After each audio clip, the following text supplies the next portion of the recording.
So a few years ago, I hitchhiked 10,000 kilometers in 24 hours without using any money. And it was a journey from London to Kuala Lumpur, Malaysia. And I'm sure you want to hear how I did that. But before I get to that, I'm going to give you another story. 3.57. That is the degrees of separation that the 7 billion people on planet Earth that currently have. So what that basically means is every single person on this planet, on average, are separated by only 3.57 connections. And you might find that really mind-boggling, but it's actually backed up by some real data. So in 2006, Microsoft did this analysis on their electronic communication data, and it looked at it and it said, actually, everyone in their database were only separated by roughly 6.6 degrees of connection and separation. However, in just a simple 10 years, when we had the digital revolution, all of that changed.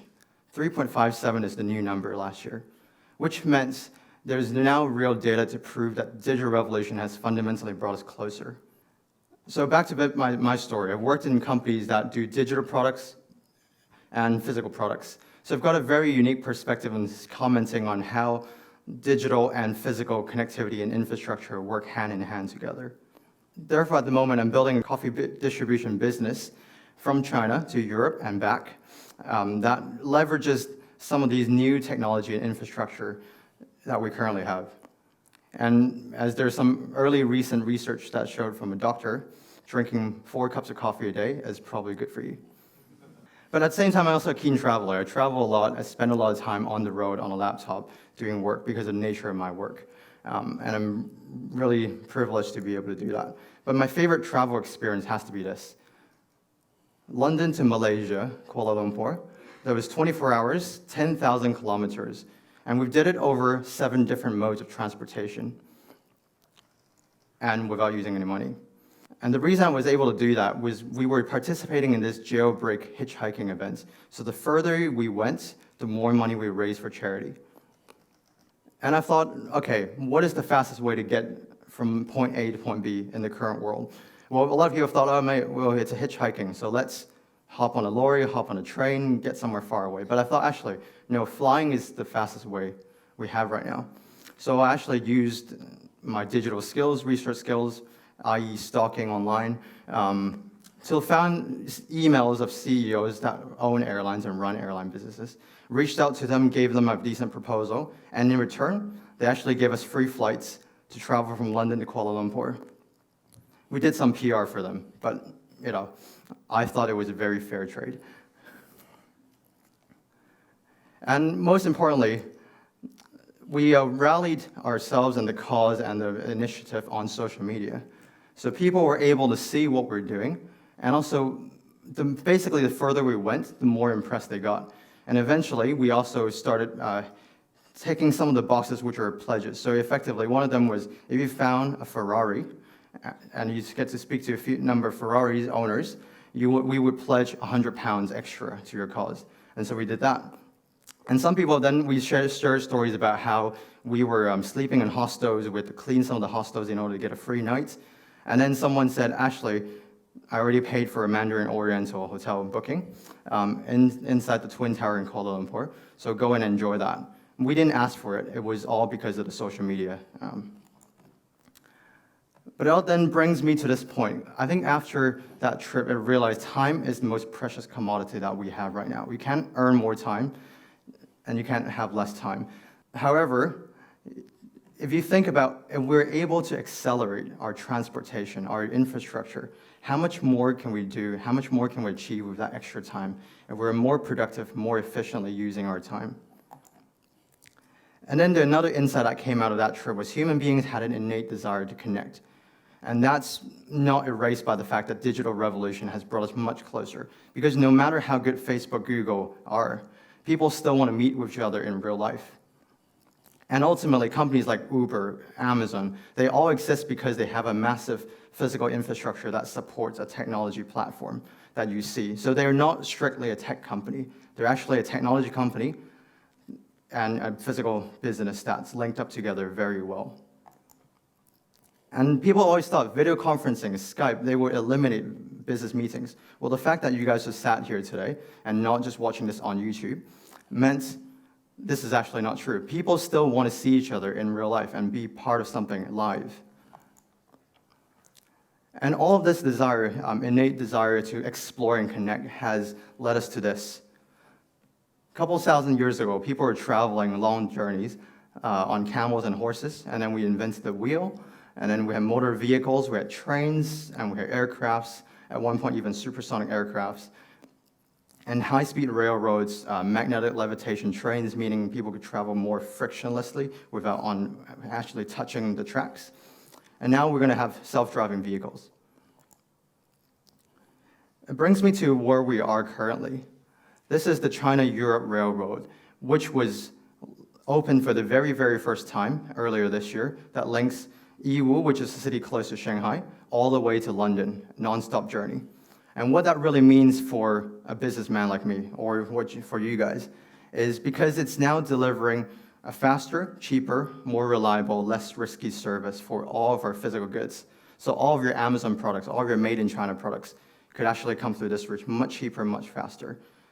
But at the same time, have you thought about what we in Europe can bring back to China and to other countries? For example, products like European wine, by definition, cannot be made in China. So that's something for you to think about.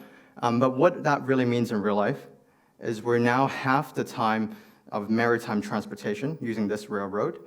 To travel through the Suez Canal normally takes 24,000 kilometers, and if the container ship is way too big for the Suez Canal, it has to go all the way down to South Africa and loop back up. But right now, this is doing it in 11,000 kilometers, 1/5 of the cost of air transportation, and half the time of maritime transportation. And what that really means is we're saving 30 days in transportation, from 48 days to 18 days. And then comes the Hyperloop. We're now still testing. It's 2017. It's not going to happen this year, but we have already successfully tested speeds up to 200 miles per hour. These are effectively frictionless tubes that people can travel in a pod and be shot through high speed and long distance. But the theoretical top speed is actually 700 to 2,400 miles per hour, which, by the way, is either the speed of sound or 3 times the speed of sound. And that sort of journey, that sort of speed would effectively cut London to Shanghai down to 2 hours if we can reach that theoretical speed.